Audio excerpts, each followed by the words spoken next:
Hey badasses, welcome back to the Badass Careers YouTube channel, which is the place to find your thing and build a career that you freaking love. Now today's video topic is all about salary negotiation, and I know that this is everyone's favorite part of the recruitment process, right?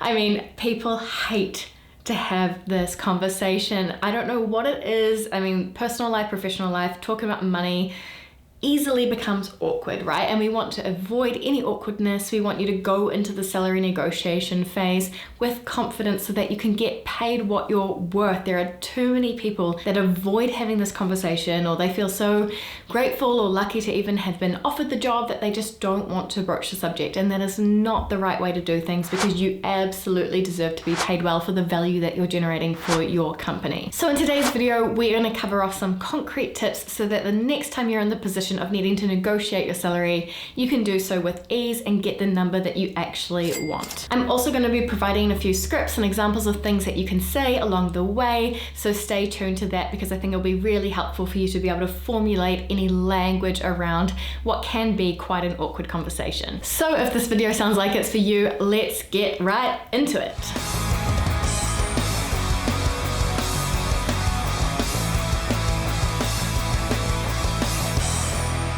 Okay, so let's talk about how to negotiate your salary, how to approach the salary conversation with ease and flow and have it actually get results throughout the recruitment process. But just before I dive in, if your resume or CV is needing a little bit of a polish, a little bit of a makeover to have it really attracting incredible opportunities and landing more and more job offers, definitely check out my 1-hour free masterclass that I have on this exact topic, which is 5 steps to badass your resume and land more job offers. You can click the link in my description down below. It is completely free. Alrighty, so my first tip for a really effective salary negotiation is to get in the right mindset.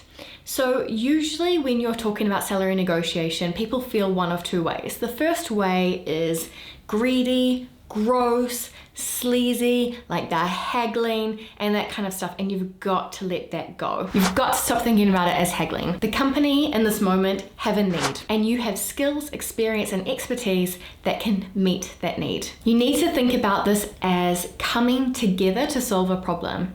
It's a creative problem that you need to solve. There's a need or a gap that needs filling, and you can do that for them, and you're going to generate loads of value for them. So what will that look like, and how will the compensation fit into that? The second mindset trap that I see people falling into is not caring about the money. Like, oh, money is not the most important thing to me, or honestly, I'll take anything at this point. And having been on the other side of the table, I want you to keep a few things in mind here. So the first thing is that the first offer they give you is never the best one. So they'll have a budget, a range, and they'll purposely offer you a number that's a bit lower than they'd actually expect to pay you. And secondly, keep it in mind, who are you negotiating on behalf of? I mean, if you're not going to negotiate for yourself, at least go in it to raise up the level of average salaries for your industry, for your market, for other women that are coming in after you. If you're a woman, you know, I honestly think women have no excuse not to negotiate their salary. You absolutely have to. It's almost obligatory for womankind at this point, because the gender pay gap is such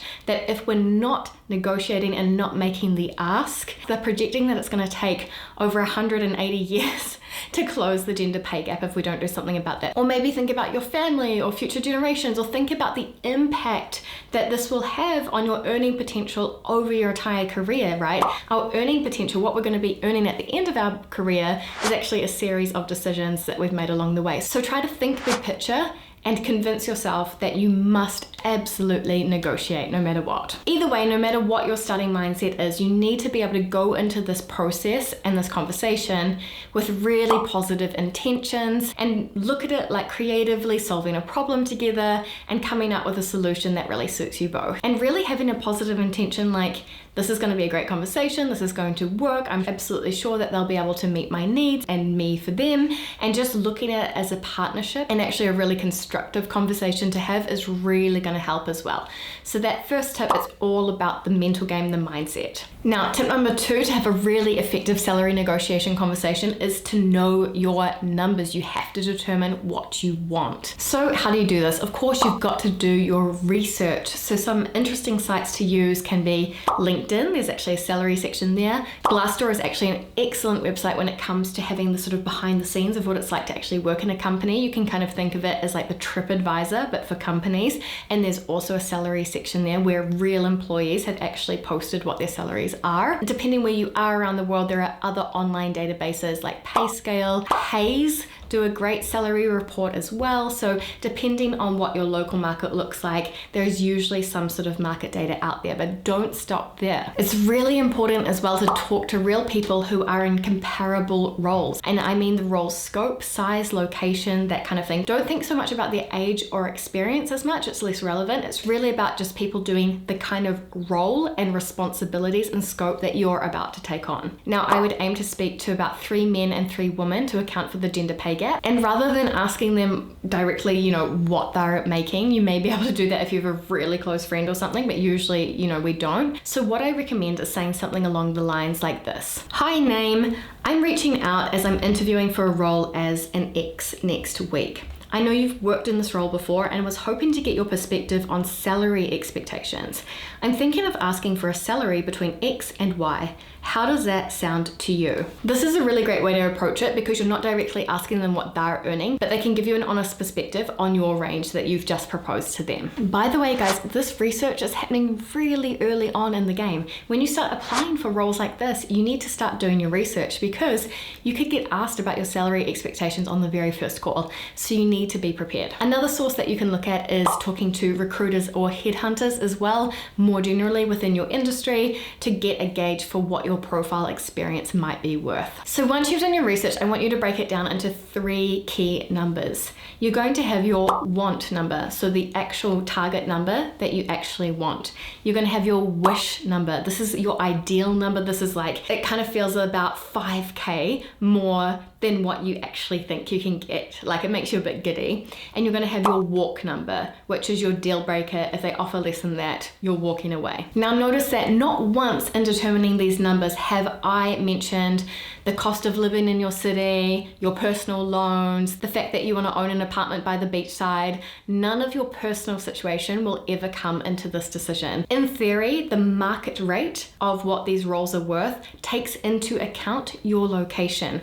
And it can't be about the size of your loans or any other personal decisions you've made along the way. Unfortunately, it always has to be around the value you generate within the context of this role for the company. Essentially, it comes back to the supply and demand of your skill set, both hard skills and soft skills, as well as your potential, which is your potential to grow and develop and thrive within the context of this role and the company long term. All right, so you've got your numbers locked and loaded and you're feeling prepared, you've done your research. So tip number 3 is to not show your cards first. So I don't want you to share your salary expectations too early on in the game. I want you to avoid it for as long as possible. So why is it important not to share your salary expectations too early? Well, firstly, the company's not sold on you yet. They're interviewing multiple different candidates and they haven't actually made the decision that they really want you yet. When they know that they just have to have you, you're gonna have so much more leverage. So my advice is to be polite, always polite and respectful, but be quite vague and try to deflect having this conversation until you feel ready. And I'm gonna give you some scripts as to how to do that in just a minute. But just before I do, I also wanna make sure that you're avoiding sharing your current salary. What does your current salary and current situation have to do with this new role in a new context in a new company, right? For me, your current salary is pretty much irrelevant. It's a different role in a different company, perhaps even a different industry, or even a different location. And when you took that role, you had less experience. You were a different person then to the one you are now. You need to make sure that these conversations are very much focused on the job that you're about to be doing and not the one that you've been doing previously. So let's get concrete. What do you do if a recruiter asks you for your salary expectations on your very first phone screening? So I might say something like this. Yeah, thank you. That's a great question. And it really depends on a variety of factors. So I'd be happy to share my salary expectations further along the process once we've assessed that it's a really great fit. And I have a better understanding of the role scope and the responsibility, as well as what the global package entails.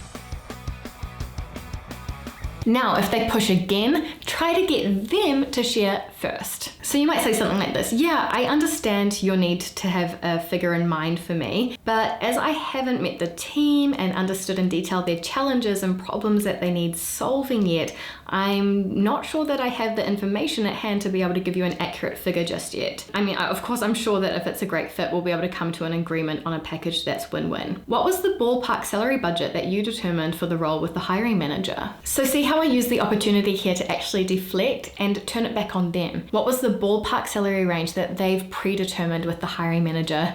Because they've already got the range in mind. Never believe them if they say that they have no idea. Every role is budgeted for. There's at least a general idea of the range. Now, if they just keep pushing and pushing and they're not going to give in and they need you to give them a number for you to be able to move forward in the process, then you can say something like this is an absolute last resort. Sure, so what I understand about the role to date, and based on the research that I've done, I'd expect conversations for a competitive market salary to start from your want number plus about 5K more. So more so your wish number actually. But again, it depends on a variety of factors, including what the global package entails. It might move depending on the benefits, on the nature of the role, on the working conditions, and so on. So my first priority is team and culture fit. And then I completely trust company name to make an offer that's fair and competitive given the value to the role of the company. Does this fit within your range?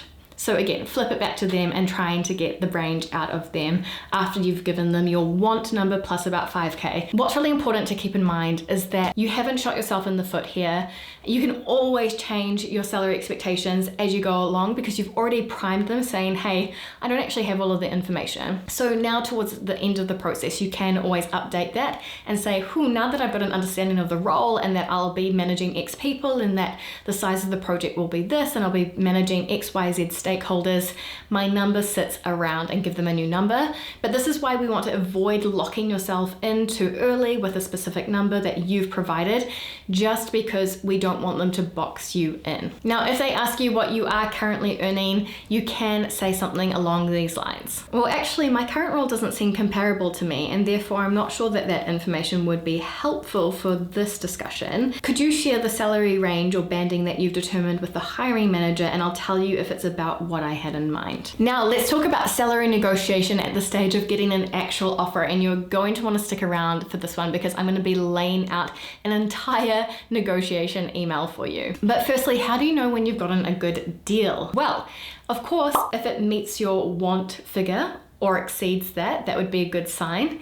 And at a very, very minimum, it's more than your walk figure. Of course, you'd like it as close to that wish figure as possible. And of course, it needs to be within the market rate. But regardless of what you've been offered, we will always negotiate for more because it's not going to put the company off you. Actually, it's a sign that you are very adult, very professional, you know your worth, and you're willing to have these conversations. You're not conflict avoidant, right? Especially if you're in a role that requires some kind of sales or sometimes difficult conversations to be had. You want to prove it right now that you're not afraid of having these conversations about your worth. So no company in their right mind is going to reject you at this stage based on having a very respectful and adult conversation based on facts. So let's imagine this negotiation email. So just say they've sent through the offer with the contract, you open it, you see the number and you want to negotiate for more. Here's an email template that might help you to go back to them. Thank you so much for sending over the official offer, which I've read through in detail this morning. I'm genuinely thrilled to join the X team. It feels like exactly the right opportunity for me at this time and a natural alignment with all the ways in which I hope to contribute and add immense value. One question I had was if there was any flexibility in the starting salary. As you know from the accomplishments I shared with you throughout the interview phase, I have a track record as a top performer over the course of my career and have a natural hunger to learn and contribute to my team. While there will of course be an onboarding period, this job title is going to provide me with a much larger role scope to play with, and I can see myself really capitalizing on the experience I had at previous role to add a lot of value in this first year. Just some of the projects I'm already envisioning include gives them a little bit of taster of all the great work that you want to do. Further, my research into similar roles internally at my current company, as well as in similar companies to yours on the market, had a competitive salary positioned more so around X, which is closer to the figure I had in mind. Would you be able to meet me there? Again, it's not me versus you, it's teamwork. Please feel free to call me at any time to discuss. Thank you again for trusting me with this wonderful opportunity. I already take great pride in my new role and can't wait to update my LinkedIn network. Now, if they say no to this or they come back with a figure that's not quite what you had in mind, I do want you to go back with a counter offer, but think about it a bit more widely aside from the monetary side of things. So for example, they've offered you 150K but you really wanted 160. If you had 150K but were able to work from home 2 or 3 days a week, would that be worth it to you? Would that feel just as good as 160? These are the kinds of questions you can ask yourself in terms of what kind of more global benefits could you ask for?